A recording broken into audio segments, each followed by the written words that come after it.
Hi, baby. Hello po. I love. Sige. Baby, kwentuhan mo na ako, mahal ko. Anong maipaglilingkod ko sa'yo at nagpatawag po sa usapang LDR. Ganito po kasi yung gusto ko lang po kasi marinig yung advice niyo kung ano pong dapat pong gawin. May nakilala po ako sa isang group. Group chat? Tapos, Facebook group? isang group, Facebook group po. Tapos, nung isang buwan pa lang po kami nagkakilala. Ate, parang may tumatapik. May pumipitik na something. Kung ano man yan, medyo masakit siya sa tenga. Ikaw ko po. Hikaw mo? Yan. Mahal pa, ayos lang na onte. Medyo masakit. Oh, anyway. Sige po. Okay na. Yes po. May nakilala ko siya noong last. Go, baby. Go. Delayed ba tayo? Baby! Baby, baby, baby, oh, like baby, baby, baby, no. Kakanta na lang ba ako, baby? Baby, baby. Uy, asa na si baby? Baby! Baby, come here, baby. Asan ka na? Dito na, may. Ayan na. Uy, baby, anong nangyari? Baby! Tawagan ka na, baby, ha? One last time. One last time. Natawagan po uli natin si baby at di kami magkaintindihan ni baby. Baby, pauwi na ako. Oh my God, I cannot. Baby! Hello po. Oh, anyari? Na-hold po. Wag nang i-hold, te, ha? Opo. Oh, tapos may nakilala ka sa group. Diretso, kwento. Sa isang group po. Noong last month. Tapos nung nagkita po kami last week. Pagkatapos nun, umagahan, hindi niya na po ako na-message. Dinlock niya na po ako sa Facebook. Hindi ko po alam kung ano, bakit. Okay. Nung nagkita kayo last week, diretsahang tanong na to, baby, may nangyari? Wala? Wala po. Ano yan? Nag-date lang kayo? Eyeball? Nag-date po. Nag-inom po. Pero Nag-inom? wala po sa amin may nangyari. Nag-inom kayo lang dalawa? Opo. Okay. Tapos after nun, nung pauwi na kayong dalawa, wala nang text, wala nang pakiramdaman, ganon? Hinatid niya po ako sa isang tulugan. Tulugan? Opo. Paano Isang hotel po. Hinatid ka niya sa hotel? Opo. Tapos? Wala po doon may nangyari sa amin. Nagtataka po kasi ako umuwi siya. Okay. Tapos kinabukasan po, umalis pa ako doon. Hindi na po siya nag-message sa akin. Okay. Hindi kaya Dinlock niya. may someone talaga siya, I mean, may girlfriend or may asawa, tapos nung dinala ka niya sa hotel, alam mo yon yung parang Wala po gusto niya sana pero na-realize niya na parang malito, initiate retreat, ganyan. Kasi po parang may napapansin po ako sa kanya. Ano napapansin mo? Parang may pagka-girl siya, medyo. Oh, Hindi ko po malambot. alam. Opo. Okay lang sana kung sabihin niya sa akin yung totoo kung meron dahilan. O at least hindi pa kayo mahal. At least ano pa lang, fling-fling pa lang, ganyan, getting to know each other stage. After a month, nag-eyeball. Kumbaga nasa proseso naman, nasa tamang proseso naman yung pakikipagkilanlan nyo sa isa't isa. I do not see anything wrong with it. Yun nga lang, I know and I feel, ang nararamdaman mo ngayon ay more of disappointment. Kasi you really like the guy. Oo, meron akong ano sa kanya, pero hindi ko lang po maintindihan. Bakit niya ako binlock? Siguro ate, ayaw niya. I'll be totally honest with you, love. Hindi na ako magpapaligoy-ligoy pa. Ayaw niya na. Opo. And because ayaw niya na magkaroon ng kahit anong conversation of him letting you down, it's better na iwan ka na lang niya bigla. Feeling niya naman, hindi pa naman ganun kalalim yung pinagsamahan ninyo. Hindi pa naman kayo ganun kalayo mula sa unang nagkakilala kayong dalawa. Kumbaga, wala pa masyadong nabubuo. And for him, siguro, dahil nga nakilala ka niya online, nakipagkita ka naman sa kanya agad, sumama ka sa kanya agad sa hotel, he doesn't think na merong, kumbaga, alam mo yon, merong something deep doon sa pag-uusap ninyo or deep doon sa relationship na binubuo ninyo. Kasi baby, medyo some kind na easy. Medyo madali eh. Kasi had it been na hindi siya umuwi, may nangyari sa inyo nun, baby. Hotel yun eh.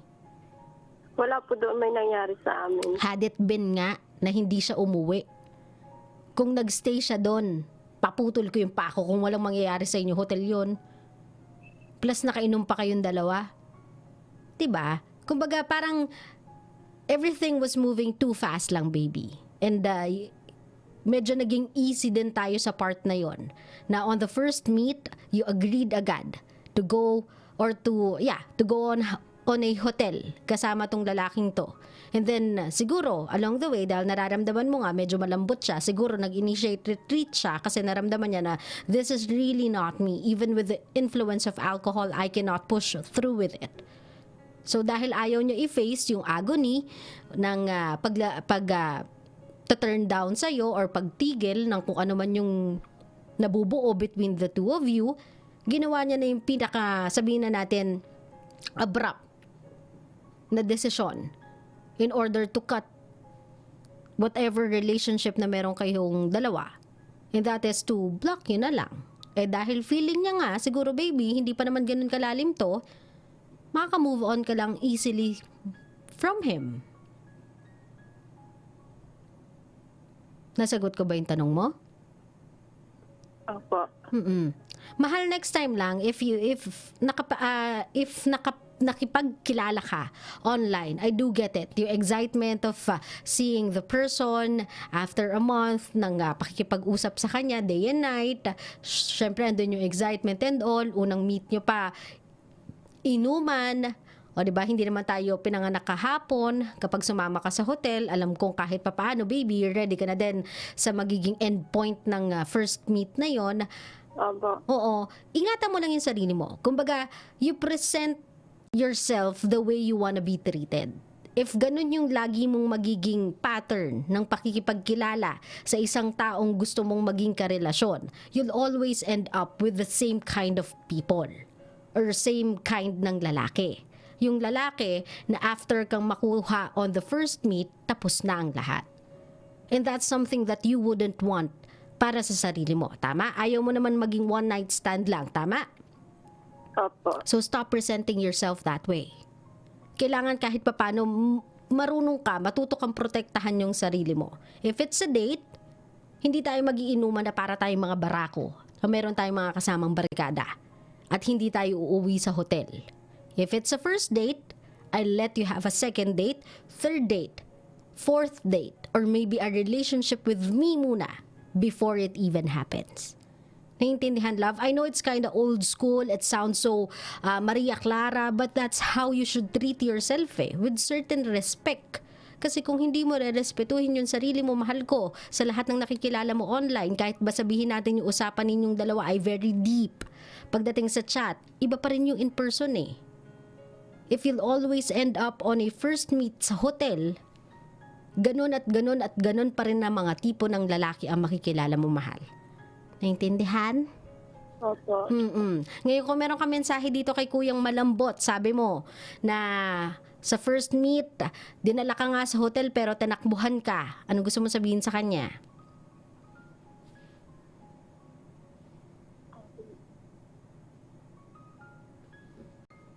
Baby?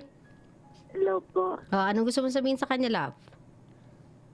Salamat na lang po at sa nakilala ko po siya. Ingatan niya lang po sarili niya palagi. Love, yung paalala ko sa iyo, love, ha? Treat yourself Opo. with a certain amount of respect para ganun ka din tratuhin ng ibang tao kahit pa nakikilala mo lang sila online, okay? Opo. Maraming salamat for calling my program. Baby, ingat ka lagi, mahal ko. Thank you po. Salamat. Ayan na. Kapuso ka na. First meet pa lang. Inuman na. After inuman, hotel na. Aminin mo, nag-expect ka. Ate, na-disappoint ka kasi nag-expect ka. O, diba? Ate, you have to treat yourself with a certain amount of respect. Oh, kasi kapag ganun na yung nangyari sa'yo, it's a no-brainer na eh. That guy wants one thing, and one thing only, nothing more than that. Ngayon, kapag tinakbuhan ka, isipin mo na lang, jerky, lang kwentang lalaki. Ay, okay lang yan, at least walang nangyari sa amin. Hindi sasakit yung ulo ko, hindi ako masyadong maiinis, hindi ako masyadong mandidiri sa sarili ko. Kumbaga, blessing in disguise, kumbaga, na wala pa man nangyayari sa inyo, nagpakita na siya ng ganong kulay, ng totoong kulay. Kaya nga, di ba, napaka-importante po talaga ng dating stage. Hindi ko po alam kung bakit may mga tao or may mga bagets na hindi nakaka-appreciate ng dating stage. Dapat po ina-appreciate nyo yan kasi yan yung getting to know each other stage ninyo eh. Diyan yung mas makikilala yung gusto nyong jowain, yung gusto nyong makasama, yung gusto nyong maging boyfriend, yung gusto nyong maging girlfriend. Kahit papano doon kayo makakakuha ng glimpse ng totoong kulay nila, totoong ugali nila.